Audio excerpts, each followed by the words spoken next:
salaamaaleykum maa ngi tudd Serigne Sam Ndoye nekk président d'amicale et en même temps secrétaire général adjoint ci biir conférence bi nga xamante ni moom moo fi nekkal amicale yi nekk biir université Iba Der Thiam de Thiès. Bon li waral jotaay bi nag defe naa lenn la mooy comme ni ñu ko gisee boobu ba léegi amaana ñun dañu nekk ay étudiants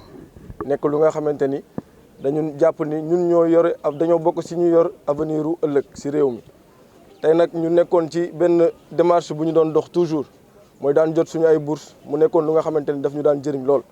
ñu dem ba jamono di dox ñu am nguur gu bees gu fi nekk daanaka nag bi mu ñëwee toog ba léegi moom ay waxam ak xalaatam lépp dafa jugul ci bourse yooyu noonu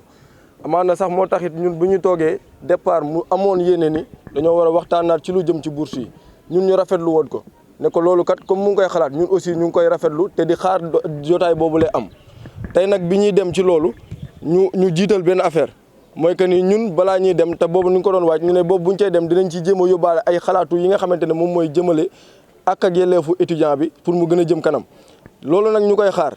ci diir gu gàtt avant loolee di xew ñun ñu yëgal ñu ne que maanaam si état de paiement yi maanaam bu ñu ne état de paiement yi mooy li nga xamante ne moom la ñuy jiital toujours pour di wax étudiant bu ci nekk ana lan lañ la war a mën a fay ci weer bii di ñëw ñun nag loolu bi ñu koy jot si la ñu gis ni que ñoom ndekete en réalité li nga xamante ni ñoom ñu ngi ko doon wax ci suuf di ko nësaxal mooy comme quoi que ni étudiant bi nga xamante ni moom dafa doon jot rappel normalement dañ doon wax que ni loolu dafay nekk lu nga xamante ni dafay coûter état bi lu bëri ci xaalis ñu ngi ko doon wax nag ñun ñu ne leen loolu balaa ñu see gën a sori pour ñun dañ ci war a amal waxtaan bu gën a yaatu waxtaan boobu ñu koy xaar ñoom avant waxtaan bi ñu jiital leen mooy que ni dañoo ñëw di dagg loolu ñu naan rappel bi nag ñoom ñu ngi koy wax seen biir wax toujours boo déggee ñu naan non ñun dagguñu rappel mais nag en réalité ñun foog ñu xam benn affaire te ñun ñi ñuy waxal tamit dañu bëgg ñu xam ko rappel yi ñoom ñu ngi koy wax boobu ba léegi naan dagguñu ko mais en réalité dañ koy dagg ndax nit ki boo ko amee les bor war koo fay depuis octobre bi nga xamante ne moom lañ ko tàmmoon di compter ne moom la jàng ndax xam nañ université yi ban mois lay tijji ak ban mois lay tëj loolu lu fi yàgg nekk la ñu ne octobre bi lañ daan tijji octobre boobu étudiant bi di ko jàng ba janvier ñu ko doon fay buñ ko commencé fay janvier dañ koy fay rappel bi mooy loolu nga xamante ne bor la ñu jox ko ci weer bi nga xamante ne moom la ñu considéré que ni ci lañ koy doog a commencé fay bourse ñoom nag biñ ñëwee dañoo ni comme loolu dafay coûter état bi xaalis ñu ne loolu dañ koy dagg ko moo feeñ ci li nga xamante ne moom mooy état de paiement yi ñun nag bi ñu gisee loolu bi ñu demee ci atelier boobu nga xamante ne dañ doon waxtaan ci li nga xamante ne moom mooy li jëm ci année yi di ñëw ñun ñu ne balaa ñuy gën a sori ci waxtaan boobu noonu li ñu leen di ñaan mooy li nga xamante ni jël ngeen ko comme ay décision ñun ñu nekk ay représentants d'étudiants tey ay suñuy étudiants di dal suñuy kaw di ñu laaj boobu ba léegi ñun mënuñu leen a tontu balaa ñoo sori ci waxtaan boobu noonu li ñu leen di xaar mooy ngeen leeralal ñu lan moo tax ngeen amal bii dogal ñun ñu toog di leen déglu ci loolu lu yàgg ak diir mënuñu tey tontu foofu la ñuy wax que ni ñàkk ñoo respecté weesuwul loolu ndax ñu toog di leen xaar ne leen ngeen wax ñu lii pour ñu mën a tontu suñuy étudiants malheureusement le constat mooy ñoom bi ñu toogee toog ba heure bu leen neex quelques minutes après directeur des bourses boppam jël kàddu wan ñu ne en tout cas man li ngeen may laaj nii man du loolu man laa leen mën a tontu fii ma toog xam nga ñun loolu li ñu ko gisee mooy que ni kon ñàkk ñoo respecté dafa weesu loolu ndax loolu bokk na si li nga xamante ni moom mooy indi problème yu jiitu suñu étudiant di dal suñuy kaw jàpp ne comme toujours ñun ñooy wax ak ñi nga xamante ne ñooy suñu ay autorité ñoom jàpp nañ ni que bu dara amee dans les règles de l'art li nga xamante ne moom mooy yoon mooy daf ñu war a jiital si waxtaan mais malheureusement ñun ñu toogaat fii di ko wax seen kanam ne que loolu dañ ko jël suñu ab ginnaaw amuñu ci seen benn consentement maanaam ànduñu ci benn yoon ak ñoom daf leen neex ñu jël ko dogal def ko te tamit ñu pare ne ñoom mënuñu see communiquer loolu moo gënoon yokku tey tax ñu taxaw ne dañuy wax ndax ñoom aussi booba léegi ñu ngi leen di gis ci médias yi toujours ñun li ñuy communiquer ñoom toujours li wuuteeg loolu rek la ñuy faral di wax pour jéem a gagner toujours cette masse populaire. waaw jàpp nañ ni négociation mën na am bu ñu woowaatee ndax xañ na looloo gën a yokku tax sax booba léegi boo leen ñu gisee xañ na defuñu dara ndax booba léegi le 2 la woon ak le 3 amaana jun buñ jógee ci atelier boobu booba léegi boo leen seetloo ci leen lañ nekk mooy di communiquer maanaam di wax ak nit ñi di wax ak ñoom ci li nga xamante ne moom mooy situation bi fi nekk di leen yëgal li nga xamante ni moom la autorité yi aussi nekk di nësakal ci suuf pour au moins nga xamante ni ñun bu ñu demee ba war a jël beneen tànk si li nga xamante ne moom lañ nekk nii ñu mën a comprendre ana lan moo waral loolu nekk si ginnaaw mais ñun comme ni ñu koy waxee depuis lu jiitu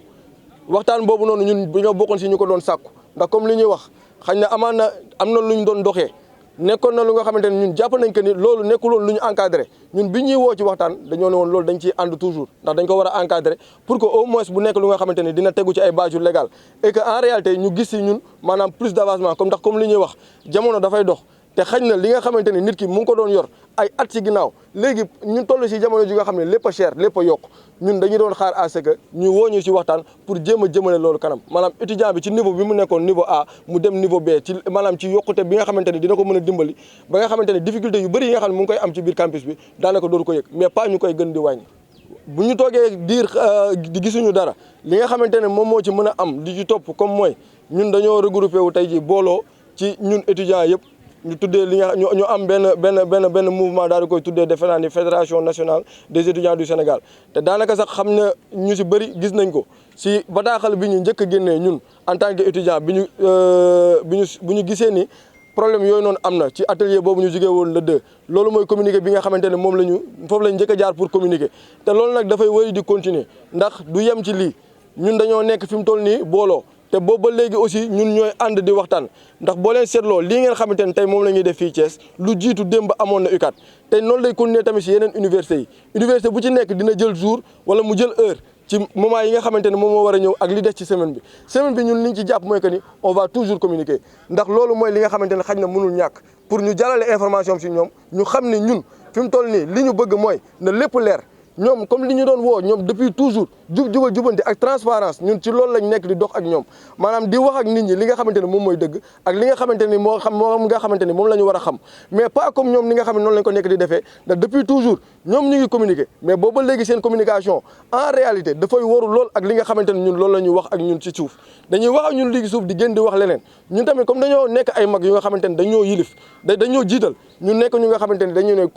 information bi nga xamante ne moom mooy dëgg loolu la ñuy jàllale bu ñu toogee ab diir jotuñu li nga xamante ne moom mooy retour bi ñuy xaar si ñoom maanaam ñu woo ñu waxtaan ñun nag dinañu toogaat ñun comme ay mag lañ dinañ toogaat xool ginnaaw li nga xamante ne ñu ngi koy def ci semaine bi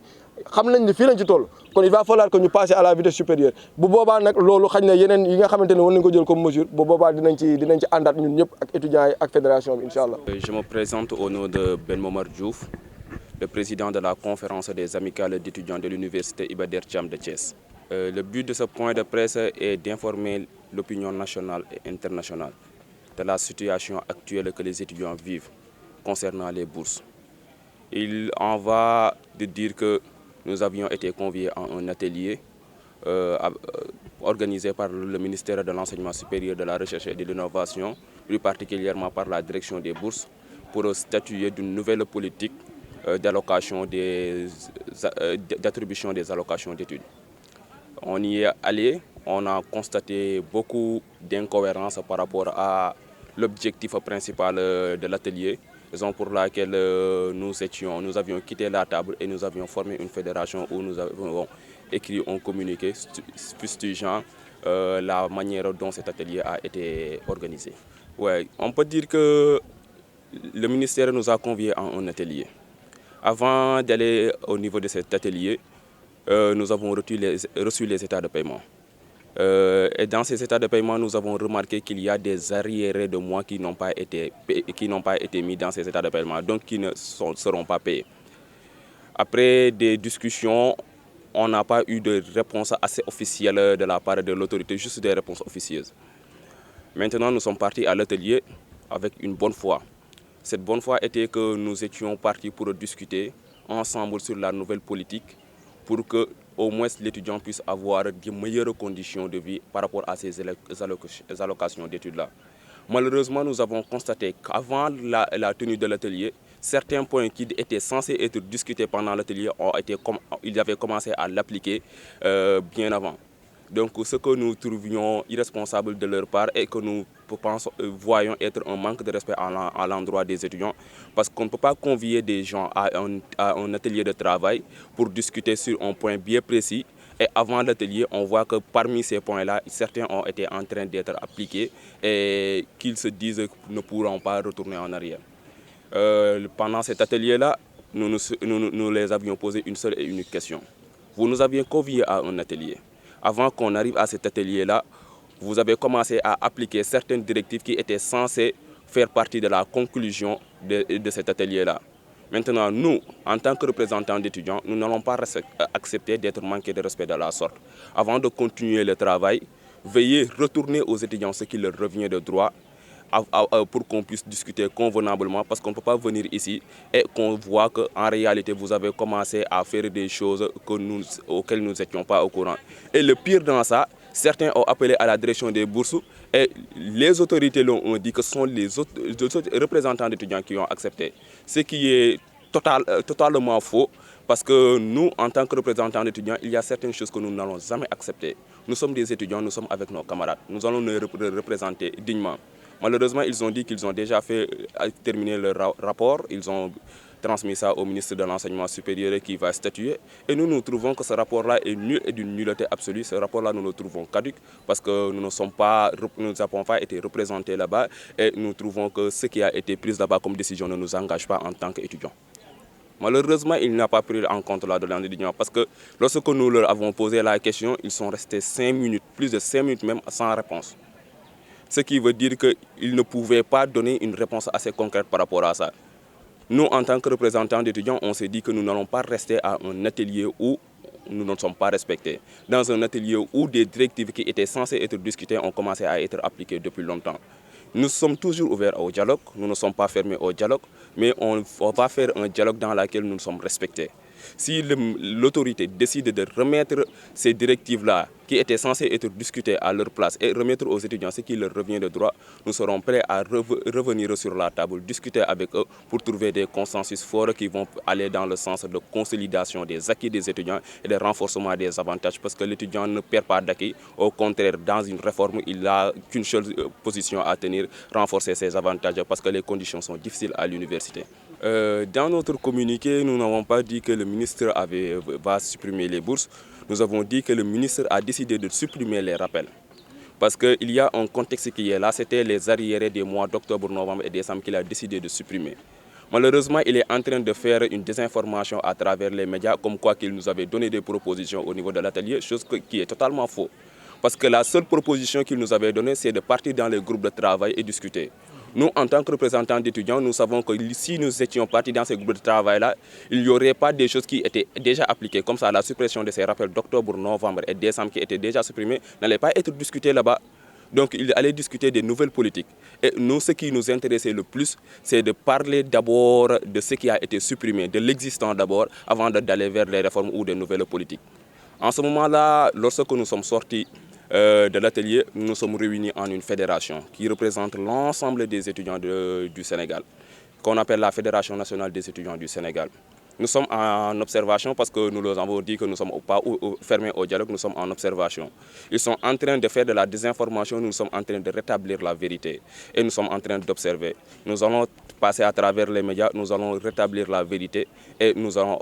voir ce qu'ils vont faire. S'ils décident de nous rappeler pour qu'on puisse discuter convenablement d'une réforme constructive et non d'une réforme répressive, nous allons y aller. Mais s'ils décident de rester dans le mutisme comme ils l'ont fait lors de l'atelier, nous allons prendre nos responsabilités parce que la fédération est la structure en ce moment-là qui va défendre les intérêts de ses étudiants jusqu'au bout en ce qui concerne ces bourses. Et cette fédération aussi va combattre tout qui va à l'encontre de l'intérêt des étudiants dans l'étendue du territoire.